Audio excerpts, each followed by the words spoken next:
Hey kittens, purr. It's your girl, Kitty Noir, and I'm here to talk to you about something really important.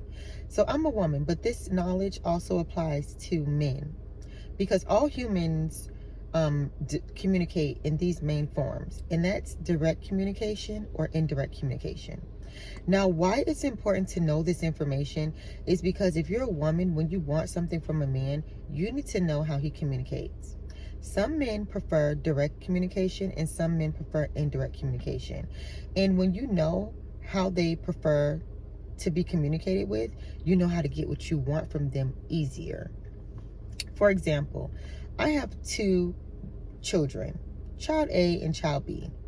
Child A prefers direct communication. So that means when I get on the phone and they want attention from me, child A is most likely to get all in my face, start asking questions, and asking for what they want. They won't directly just ask for communication, but they're being very in your face about what they want. So this is a child who communicates directly. They want attention and they're asking directly for attention by asking for a hot dog right now while you're on the phone. Child B likes indirect communication. So this is the child that once you get on the phone, they go to jumping off the countertops. It's not because they just lost their mind. They want attention too, but the way that they're doing it is they're not coming directly to you in your face to talk to you and distract you from the phone call. Instead, they're doing something else. They're jumping off of the countertops. They're throwing pillows off the sofa. So they want attention, but they're asking for that attention indirectly. Okay, so why this is important when you're communicating with your man about what you need. Say, for example, if you need, I like just use the word 1,000. I don't know. That's a number that I just like to ask for. So you need $1,000.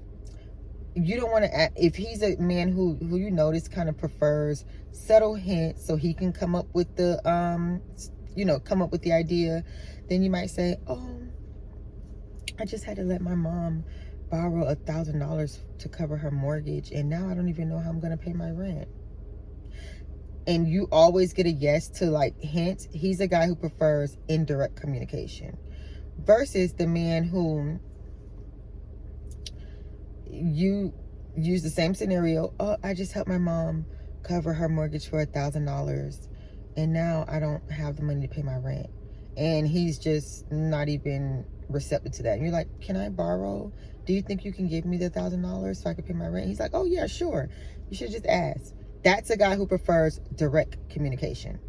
Okay, so this is important because Valentine's Day is coming up. You might have a roster or you might just have one person that you deal with or whatever. But you need to kind of think about what they best respond to so that you can have a higher chance to get what you want by asking them directly or indirectly for what you want. Okay, and like I said, I'm a woman, so I'm using male examples, but this same psychology could be applied to females. It could be applied to your children.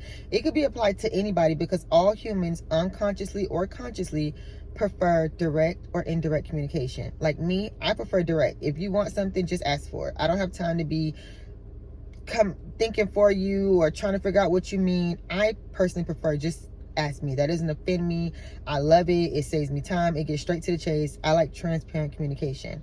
But I do realize that, my ex-husband, he preferred indirect communication. If I asked him for things directly, he just would not respond as well as he would when I asked for things directly. So just know, the type of communication that whoever you're asking for, whatever, prefers, and that increases your chances of success. Okay? All right. You guys have a wonderful day.